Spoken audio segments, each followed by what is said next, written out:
Our next speakers provide critical leadership in developing many of our state renewable energy standards, including the primary author of the Nevada Renewable Portfolio Standard. He's worked to develop 6 other states' RPSs.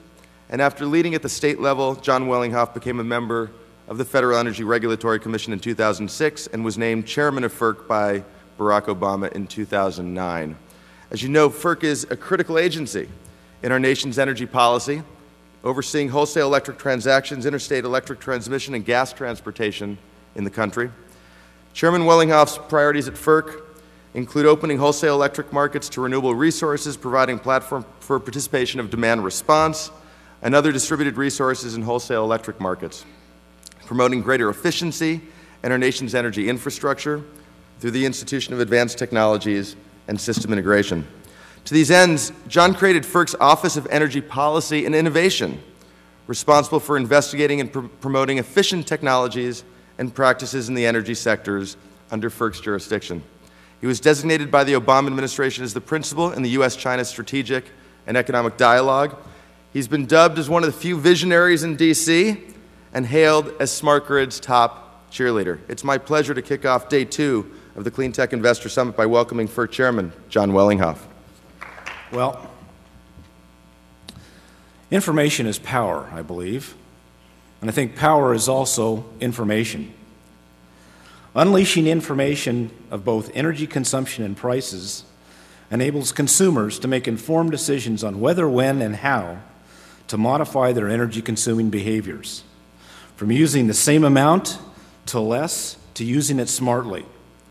And the first step to making this happen is to enable through technology and allow through regulatory changes consumers access to the real costs of delivered energy so that they're not in the dark as they are now. We're starting to see this information transformation. The big 3 California utilities are now among the first in the nation to give consumers internet access to their energy usage data in an easy-to-use format.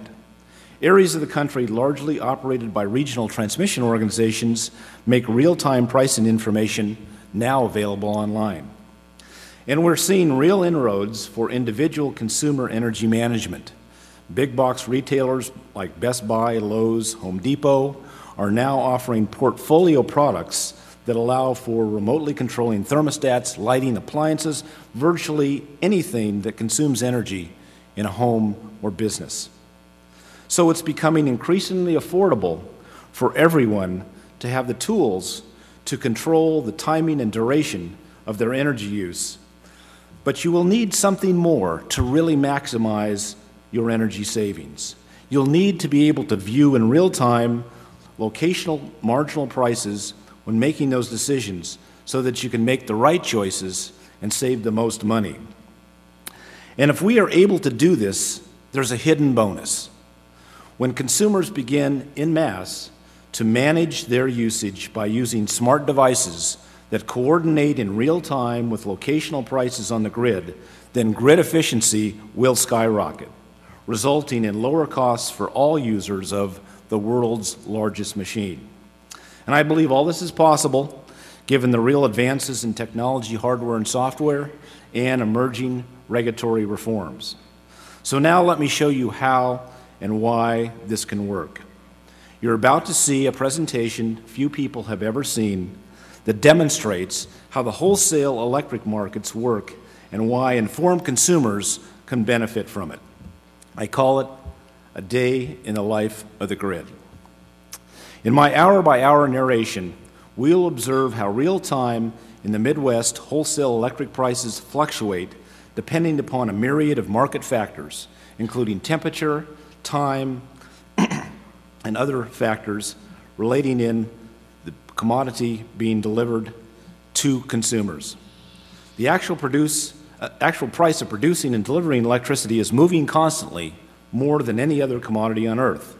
But the average monthly retail price most of us now pay provide little or no insight to these real-time price fluctuations. Coupling energy consumption information with real-time pricing gives the customer the ability to effectively manage consumption while minimizing costs. As you will see, this is a very powerful tool. The wholesale electric market in the Midwest is under the control and oversight of an independent system operator called MISO, the Midwest ISO. It runs one of the largest markets in the world, parts of 13 states. It has effectively 140,000 megawatts of generating resources under its control and 93,000 miles of transmission lines. Consumer loads in MISO have been as high as 116,000 megawatts during peak summer days, and the annual gross market there is $27 billion. So let's begin at midnight. Take yourself back to late on Wednesday evening, July 20th, 2011. It's been a sweltering hot day. You see real-time energy prices depicted on the map of MISO. These are actual clearing prices at discrete locations in MISO, representing multiple offers to buy and sell energy on a minute-by-minute basis. The colors of orange to red are the highest prices, from 10 to 20 plus cents per kilowatt hour, and the green to blue are the lowest prices, from 3 cents per kilowatt hour on down to zero and negative prices. Note the gray dotted lines throughout the region. They are existing 345 kV transmission lines. The heavy black overlay lines are proposed transmission projects, $5.8 billion worth, that will connect to the existing 345 kV system. They will help reduce congestion, deliver new wind energy to loads, and lower wholesale energy costs throughout the region. Time, you'll see, is noted in the upper right-hand corner of the screen, starting with 12 a.m. Eastern Daylight Time. The Eastern Time Zone ends roughly through the midpoint of the map in far western half of Indiana, where Central Time begins. The map will change every hour. Keep an eye on that upper right-hand corner. And as it does, you will see the changes in real-time prices during this day. This represents actual changes in wholesale prices in each sector in the region. Throughout the presentation, I'll discuss 4 different vignettes that illustrate consumers responding to these real-time prices.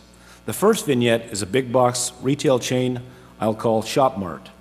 Their management has an active business strategy of responding to high real-time electricity prices by reducing demand for electricity in its stores and warehouses and selling those reductions into the grid operator where and when possible. A second vignette is the Whitefish Bay Data Center in Whitefish Bay, Wisconsin. It has battery backup and gas-fired distributed generation that it uses effectively to control its costs of energy to power its data servers. The third is Alumco, an aluminum manufacturer, and it's a large industrial smelter that monitors the grid so it can respond to high electric prices. And the fourth vignette I'll discuss is the emerging load of electric vehicles, focusing on repowering batteries, charging them at various times of the day, and also providing ancillary services to the grid. So now, let's move to 1 a.m. We move to the first hour into implementing the grid management plan for this next day, now July 21st, 2011. Yesterday, a new peak was set for the region at 104 gigawatts, about 15% of the electricity used in the entire United States. Today's forecast is for hotter temperatures. Prices are below 3 cents per kilowatt hour across the region, except on the southern Illinois-Indiana border, where a transmission constraint has limited the flow of low-cost power into the area. Higher-priced 10-cent per kilowatt-hour generators have been brought online to serve that load. Just 130 miles north, however, zero variable-cost wind resources are trapped and cannot get out for lack of transmission line capacity, driving those prices in that area to zero. Customers taking service from MISO see these real-time prices, while other customers, primarily ones on retail rates, do not see these prices. Instead, they typically pay a monthly fixed flat rate of about 9 cents per kilowatt hour. Operators in the control room are constantly looking at the weather forecast and system conditions. Software runs quietly in the background, collecting data every 4 seconds from 250,000 plus points across the grid on cyber-secured channels. Prices are posted every 5 minutes for energy and ancillary service products for each of 1,976 locations in these 13 states. You're looking at just energy prices, and not all are separately priced here, such as ancillary services to keep the grid operating, like regulation and spinning reserve. So let's go to 2 a.m. By 2 a.m., more people have gone to bed. The load on the system has dropped further. There's 10 gigawatts of nameplate wind capacity, but the region is currently only operating 3.5 gigawatts based upon wind flows. Transmission constraints are less, load is down, the system is greatly underutilized, Some constraints oddly only appear during low load conditions. Indiana may be constrained by Chicago's nuclear plants selling to the south. Nuclear generation near the city of Chicago continues to generate 24/7. When Chicago loads turn down at night, the sale of energy from these nuclear loads loads up transmission lines to the south. This is often causing congestion even in very low load conditions. This is a very real cost of these inflexible nuclear power stations that's now hidden from most retail consumers. ShopMart, a large multi-state retailer, monitors the weather daily. It predicted that prices today will be even higher than yesterday due to higher forecasted temperatures. Recently installed technology gives ShopMart the capability to manage individual loads within stores and even aggregate across store locations. The corporate energy manager sees an opportunity to reduce ShopMart's exposure to potentially higher prices and receive payments where allowed from the grid operator for doing so. Importantly, not all of ShopMart's stores in the region are permitted by state regulators to directly access these opportunities on a near real-time basis. ShopMart has hundreds of facilities across the region, and the savings to ShopMart from participating in MISO's demand response and ancillary service program tariffs is in the tens of millions of dollars each year. Electric cars, every electric car built in the next 15 years could charge right now in MISO and not strain the system. But there is little or no rate incentive to charge electric cars at 2 a.m. Most consumers see a rate about 9 cents a kilowatt hour in their bills at the end of the month. The lack of real-time pricing options for electric vehicle owners will dampen the progress of electric vehicle deployment. Electric vehicles also can provide regulation service to the grid while they charge, another potential revenue stream for prospective EV owners if they only could participate in MISO's ancillary service market. 3 a.m. Prices are near zero in the western portion of the footprint. Wind farms producing with a fuel cost of zero are happy to be paid anything above 2.9 cents per kilowatt hour because most receive a production tax credit of 3 cents per kilowatt hour. A data center in Whitefish Bay, Wisconsin carries out orders left earlier in the day to fully charge all batteries at zero price that they expect at this hour. The data center exists on an industrial campus managed by a third-party aggregator who specializes in design and operation of microgrids. They have access to wholesale markets as an industrial customer. 4 a.m. Control room operators continue to monitor the software outputs, keeping an eye on the 10 by 70-foot data screen that dominates the control room. The system in St. Paul, backup control center 581 miles away, are updated on a real-time basis. Operators are ready to take over on a flash cut basis in case there is a failure of the main control center in Carmel, Indiana. Loads on the system settle in as its minimum for the day at 67 gigawatts. The equivalent of more than 23 nuclear power plants will be fired up in the next few hours to meet the later peak in the day. Prices in the west plummet to zero and less. As load drops off, the wind is generating at 3 gigawatts per hour. The heavy dark lines are new proposed transmission projects that would move wind from the northwest portion of the region to load centers in the east. However, for now, these wind resources are largely trapped in the west. Across the entire footprint, on the early morning of the peak day, the most expensive day of the year, the average wholesale energy price between midnight and 4 a.m. is 2.3 cents per kilowatt hour. Even factoring in transmission and distribution charges, an EV owner accessing MISO's wholesale energy prices on this morning could charge an electric vehicle for 40 cents per gallon gasoline equivalent. On this same day, in the same footprint, the actual price of gasoline is $3.82 per gallon. If you could buy an incremental mile for your car right now, gasoline is over 900% more expensive than electricity. 5 a.m. People in Detroit are starting to get up and turn things on. Prices are rising as more expensive, although still cheap generation is brought online in anticipation of the daily ramp-up. Winds in Lafayette, Indiana are non-existent, and football field-long blades stand idle in what is usually a very windy area. 6 a.m. It's still early morning, but a price disparity between Iowa and Michigan is obvious. Incremental energy in Iowa is free, while in Michigan it's 7.5 cents per kilowatt hour, reflecting transmission constraints that prohibit less expensive energy from flowing into the state. Demand is increasing faster in the eastern portion of the footprint than in the western portion as the sun continues to clear the eastern horizon. But even the time zone differences can't totally explain these price differentials. Transmission projects like those shown on the map can help equalize prices. 7 a.m., prices are moderating in the eastern time zone. Winds have started to pick up in Lafayette, Indiana, and wind generation is ramping in a traditional transmission-constrained area. Low-cost generation is trapped in the area because there's not enough transmission to move it out where more is needed. This results in all generators in the area that are subject to market prices receiving near zero price. The two dark lines out of the area show proposed transmission lines that will ultimately move the low-cost energy out to high-priced areas and result in lower costs to the overall footprint. 8 a.m. Excess wind generation is constraining the transmission system into north-central Indiana. Trapped wind is pushing prices to zero and less in the western portion of MISO. Prices rise in the constrained area, signaling generation on the opposite side of the constraint to increase their output. Yet less than 100 miles away, prices are at 10 cents per kilowatt hour, more than 2 times the average system price.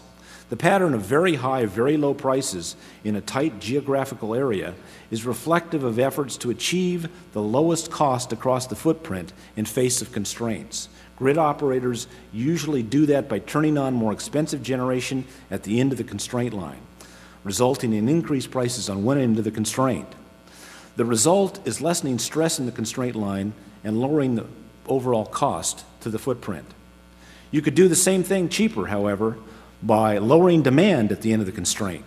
This will happen if consumers are provided real-time market price signals. In wholesale markets, customers that have access to these prices, which reflect the conditions on the grid, respond to these prices. This allows the customers in the market to decide whether and what price to consume, potentially lowering prices and improving overall efficiency. A less efficient alternative is what most grid operators do now by ramping up and down generators to meet all loads, regardless of the customer's knowledge, ability, or interest in managing their use to respond to these prices. That is a very inefficient way to operate the grid and costs everyone literally billions of dollars a year in excess fuel and operating costs. Those billions instead could flow into consumers in the savings that they could achieve if they're allowed to respond to real-time prices. 9 a.m. Load is tracking ahead of forecast, and forced outages are exceeding modeling expectations. As temperatures begin to exceed the forecast, demand trends are higher than expected. A higher peak demand expectation coupled with the loss of capacity due to forced outages results in a projected energy shortfall at the peak of the day. MISO declares a maximum energy emergency warning, enabling access to additional generation resources. At 9:35, the frequency dips to its low for the day, 59.964. Generation is falling a bit behind the morning ramp-up. The prices are like little markers pointing towards opportunities to lower costs and improve efficiency and reliability. Ways to address these opportunities include more traditional generation, more transmission, or enabling consumers to provide grid services. The customer option is the fastest, cleanest, non-NIMBY, non-banana, least cost option. 10 a.m. Things continue to heat up. The morning ramp is formidable. Wind is falling off a cliff, and wind-driven blades are slowing across the region. The current forecasts are for peak wind to be a full 3 gigawatts less than the peak wind from yesterday. That's about 3 nuclear plants worth missing in action. Both traditional generators and customer-side assets are offering their capabilities into the market, and the software is selecting whatever is the most efficient resources that provide the lowest cost delivered energy in a reliable fashion. Every day, more customer-side assets are being offered into the market and replacing traditional generation assets that are at higher cost. This is very slow progress in this trend of customer participation, but the trend is there, enabled by FERC policy and smart grid technology. At this moment, thousands of entrepreneurs are dreaming up ways to enable customers to participate in the process and leverage this new system. The beneficiaries are end-use customers, and just in time, given that the era of aging generation plant retirements and higher plant replacement costs is upon us. 11 a.m. High prices in excess of 10 cents per kilowatt hour start to surface in central Illinois as Chicago area sucks energy from the southwest and transmission lines are near capacity. Imports from the independent grid operator east of MISO, called PJM, are drying up and prices rise substantially in the mid-Atlantic. Generator offers and load-serving entity bids for tomorrow were due in MISO at 11 a.m. And the last change was made 3 minutes ago. Network model transmission, outage schedules, virtual bids and offers, physical schedules are now all in for tomorrow, as are inputs to the market clearing models. 12 noon. Prices have reached 10 cents per kilowatt hour in the east, more than 400% increase over the early morning hours. The wholesale markets are a true reflection of the actual cost of electricity in each of 1,975 locations every 5 minutes. The reality is that at this moment, the real cost of energy in areas like Illinois, northern Indiana, and Michigan is well in excess of the retail energy price every customer is actually paying. The disparity between the wholesale price, which the customer cannot see, and the retail price, which drives customer decision-making, leads to inefficiencies, waste, underutilization of this trillion-dollar asset as the afternoon progresses. 1 p.m. The temperature is nearing 100 degrees, and wind production across the region has dropped off to less than 1 gigawatt. Some rain and cloud cover flatten the load growth at 100.5 gigawatt level. The system peaks at 3.5 gigawatts less than yesterday. Effectively, only 1,800 of 30,000 wind blades in the region are producing capacity at this time. Average prices in the east are 300% higher than prices in the west, and the retail rate for this hour that consumers will see in their bills at the end of the month is still 9 cents a kilowatt hour.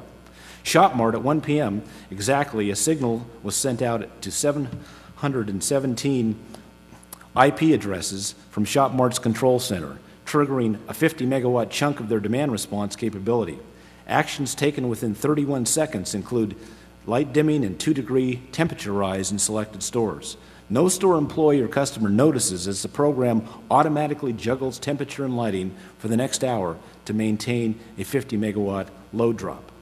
The net impact of ShopMart's action is $10,000 to ShopMart's bottom line, a slightly more reliable bulk electric system, a slightly lower price for all consumers on MISO's system, a reduction in emissions, a slightly lessened future need for new transmission and generation construction. The Alumco smelter on the southern Indiana border has been providing frequency regulation service to the grid since early morning, reacting to a 4-second signal from MISO, just like every other day. Now they dropped their grid-supplied demand by 80 megawatts from their 480 megawatts to take advantage of 20 cent per kilowatt hour wholesale market prices. The economics just switched over from making beer cans to negawatts, and as much of the smelter capacity as possible was reduced for an hour. For a typical aluminum smelter, electric power accounts for 30 to 40% of the factory costs of producing primary aluminum. 2 p.m. Multiple demand response providers have kicked into action. Prices now begin to fall as all system resources respond to the peak load. System operators are keeping power flowing. The control room downgrades the maximum generation energy event to a maximum generation energy warning. 3 p.m. High prices in the eastern and central portion of the footprint ease due to a combination of flattening demand and an increase in imported power. A weather front moving across the Midwest is lowering humidity levels and causing increased cloud cover in some areas, ending the escalating temperatures. This relieves most of the congestion on the transmission system for now. 4 p.m. Prices in the Milwaukee area are some of the lowest across the footprint as temperatures peak there hours earlier as a result of changing weather conditions and transmission constraints on the Wisconsin-Illinois border. Automatic 5-minute dispatch instructions, lower price signals are incenting generators in the Milwaukee area to reduce their output. The short black line connecting Wisconsin and Illinois represents a proposed 6-mile segment of a 345 kV line that would alleviate the congestion at the border, allowing customers to the south and east to access this low-cost generation in Wisconsin. Just to the east, PJM sets a new all-time peak at 160 gigawatts. At the same moment, wind in PJM reaches its lowest point for the day at 300 megawatts, down 1.3 gigawatts from an earlier in the day. The west to east price variance typifies a relative price shift, demonstrating the need for west to east transmission to deliver lower cost resources where prices are higher. 5 p.m. Prices are between 10 cents and 20 cents per kilowatt hour across the region. Load has remained relatively flat for the last 3 hours. However, over 1 gigawatt of generation has just been taken offline now that the peak period has passed and it's no longer needed. The maximum generation emergency event was terminated just prior to 5 p.m., resulting in emergency resources becoming unavailable as well. The reduced generating capacity, coupled with generation stranded behind transmission constraints, creates a scenario in which demand is met, but with little supply to spare. Grid operators are immediately and automatically notified of lessened capability. To make matters worse, after several hot days, customers are demanding more energy for air conditioning as they return home this evening. Traditional generation assets are stressed, and many have had to derate and reduce output due to temperature. Prices spike as a result. The retail rate for this hour that the consumers will see, though, in their bills is still 9 cents a kilowatt hour. At this moment, 61,561,111 people in this picture are all making electricity decisions based upon a static retail electric price that has no relationship to the real prices experienced by the grid. As a result of this consumer lack of awareness of those real prices and their inability to respond to them, there will be unneeded, expensive new construction, higher bills, unnecessary pollution, and increased energy dependence. Whitefish Bay Data Center, with batteries at full charge, the data center management decides to kick in 5 of its 2-megawatt generators to sell power back to the grid. They get access to the 20 cent per kilowatt hour price, but their cost to generate is only 2 cents per kilowatt hour, and they're able to make $1,800 in this hour, lowering their total monthly energy bill by 3% for this 1 hour action alone, while contributing to maintaining the reliability of the system. There's an amazing 170 gigawatts of this type of customer-side generation across the U.S., with less than 1% of it being maximized for the customer's benefit by access to wholesale markets. 6 p.m. Things are starting to cool off in the West, and prices are less than half what they were just an hour ago. The activities of demand response providers during the previous hour have had some effect. Even if we undertake massive reforms to better manage electricity, there will always be some locational price separation and intermediate price volatility. So there will always be an opportunity for end-use customers to participate in a meaningful way. 7 p.m. Higher temperatures in the central and eastern portion of the region are holding firm, and demand remains strong. Generation that is no longer needed continues to be taken offline, keeping the supply-demand balance tight. Transmission constraints are present in Wisconsin and Illinois and Iowa-Illinois borders. Prices across the footprint continue to diverge, reflecting the difference in weather conditions and transmission congestion and illustrating the need for additional transmission capacity in these locations. 8 p.m. The heat index along the Lake Michigan shoreline in eastern Wisconsin has fallen materially in the last hour. Demand there continues to fall, and prices continue to signal for less generation. A lack of transmission capacity to transport cheaper energy out of this region is leaving it trapped. 9 p.m. As streetlights come on and households increase power consumption, the consistent decline in demand over the last couple of hours is momentarily broken. The continued removal of generating capacity from the system combines with this brief period of steady demand to cause the need for some short-term, high-cost generation relief. Constraints continue to trap generation in Wisconsin. Alumco, the economics for Alumco have again flipped from making beer cans, and 80 megawatts is again shed in exchange for the 34 cent per kilowatt hour price that they can receive in the wholesale markets. Illumco is a great example of where large end-use customers can actually change their operation to improve profitability and contribute to an efficient grid at the same time. At the other extreme, a residential electric water heater can provide the same services to the grid as Illumco's smelter. Tapping into these assets is not widespread because opportunities to contract with consumers are limited or blocked in many states. 10 p.m., load resumes to decrease across the footprint as people go to bed. Prices also begin to decrease as the system has more generation than needed to meet demand. The only place prices have not dropped, at least somewhat, is in southwest Indiana, where the two large coal units that had tripped off earlier in the day are still causing high prices. The transmission capacity in the area is not enough to support the area itself, causing congestion on the system and those prices. 11 p.m. Demand begins to decrease more rapidly as temperatures continue to drop, more people go to bed. Congestion continues, however, in southwest Indiana. 12 p.m. The system becomes unconstrained as load continues to drop. So to conclude, moving from a system that bills consumers at a constant rate on a monthly basis, regardless of real-time energy prices, will not be easy. But if we want our nation's energy system to remain number one in efficiency and our economy to remain strong, we need to align the prices that customers pay for electricity with the real price of producing and delivering it, and let consumers choose based on real-time prices so that we can all benefit. Of course, the actions that consumers take in this new transparent price environment will not be ones that they have to manage constantly on their own. No consumer, large or small, is likely to want to do that. Instead, an expanding array of innovative businesses and aggregators will assist individual customers in making the wisest energy choices.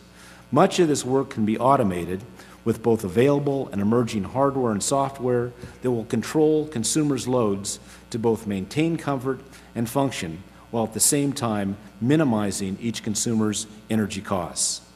Some utilities and many independent companies are already doing this for customers, primarily large industrial commercial customers who have access to wholesale market prices and benefit economically from their choices now. These companies will expand and flourish as we provide more consumers with access to real-time wholesale market prices. In sum, the new opportunity in the energy world is to align the price end-use customers see with the actual wholesale energy prices so that consumers will have the information necessary to employ bill-trimming smart devices.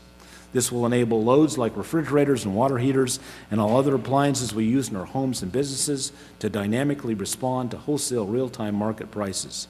Electric vehicles and storage devices will be charged when it's most cost-effective to do so. Electricity usage for manufacturing and agricultural processes, such as irrigation, can be managed to minimize electric costs. Consumers everywhere in this country should have the choice to buy if they choose to do so when wholesale energy prices are lowest and offer reductions in their energy use into those wholesale markets when prices are highest.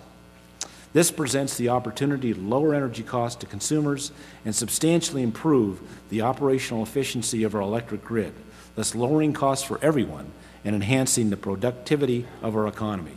This is the challenge for the entire clean tech smart grid industry. Unleash the information, unleash the power. Work to get consumers the price they need to make economic decisions about their energy usage so that we can lower costs for everyone and have a more efficient and affordable tomorrow. Thank you.